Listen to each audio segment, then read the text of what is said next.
Okay, so I have just been watching the Labour leadership contest results from Liverpool. As expected, Jeremy Corbyn has won comfortably, re-won, I should say, if that's the right adjective to use. Um, just going to show you some of the footage. Sort of,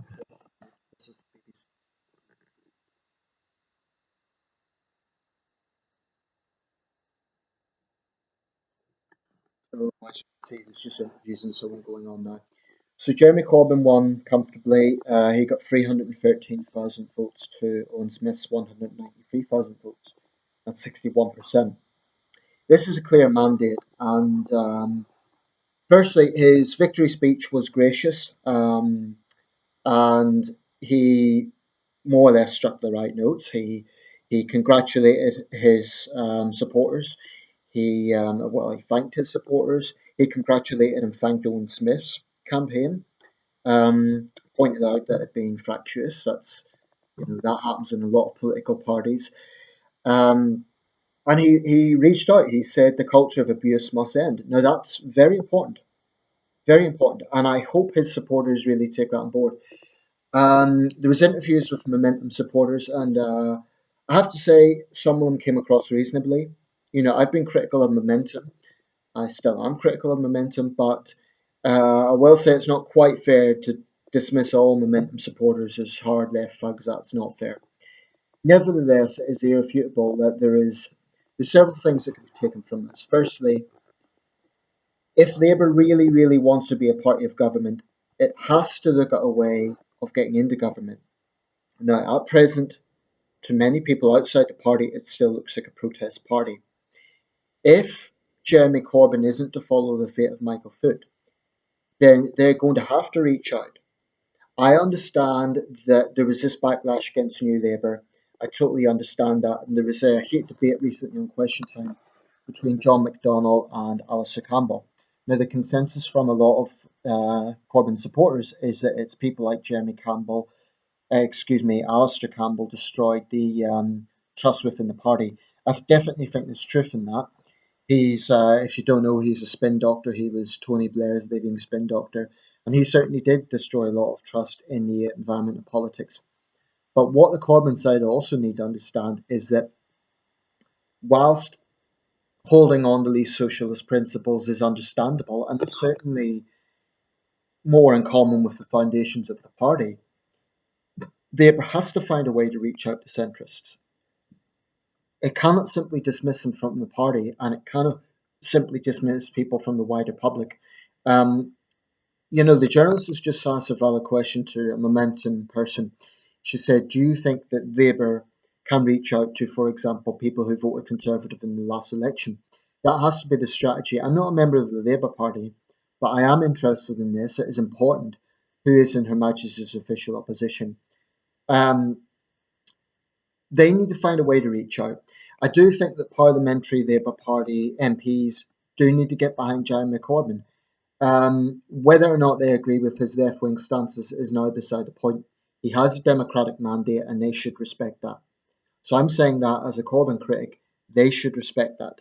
Jeremy Corbyn is the democratically elected leader of the Labour Party, and regardless of who voted for him, whether they were new members or not, I do think personally entryism has been an issue in the party because a lot of these people are former socialist worker party and communist people. They're not long standing Labour people.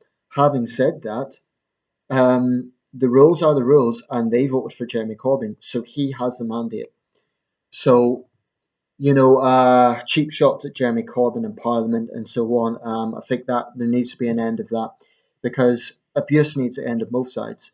So the abuse needs to end from Corbyn supporters towards centrists, but also Parliamentary Labour Party MPs need to stop with cheap shots at Jeremy Corbyn. He is their leader, and that's the way it is. I think if I was in the Labour Party, there should be less talk about the past and more talk about the future. So yes, Jeremy Corbyn was a serial rebel, and etc. But he is a leader, and they need to get behind him. I think part of the weakness of Labour is coming from the fact that they are partly damaging his leadership by these constant attacks on him. Very often, members find that they don't personally agree with the leader. That's what a whip is for. But if they really want to get into government, I think they're going to have to start backing Jeremy Corbyn.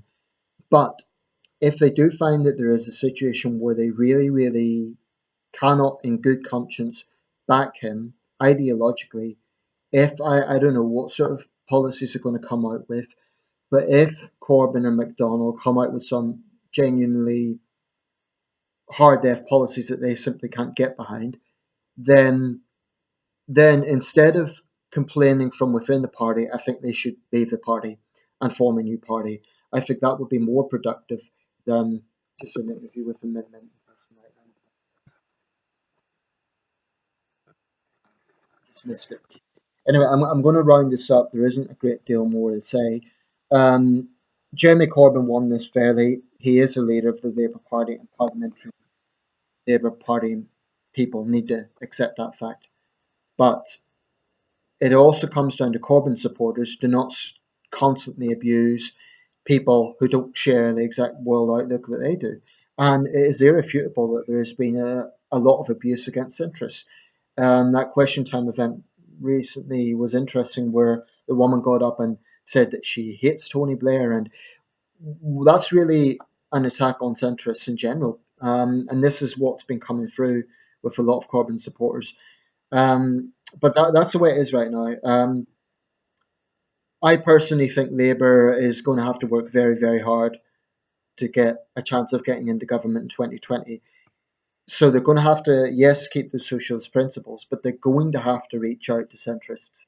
They're going to have to. If they don't do that, the Tories are going to be in power for a very long time. I imagine Theresa May is watching this closely, and I imagine she is not particularly threatened today. And the reason for that is because she believes that Jeremy Corbyn is unelectable. Um, so time's going to tell. But Labour left wingers are going to need to understand that they cannot dismiss centrists. They cannot just put centrists to the margin. They resented when they felt like they were on the fringes, but now they're doing that to centrists. So they need to understand that if they really want Jeremy Corbyn to be Prime Minister in a Labour government, they're going to have to reach out.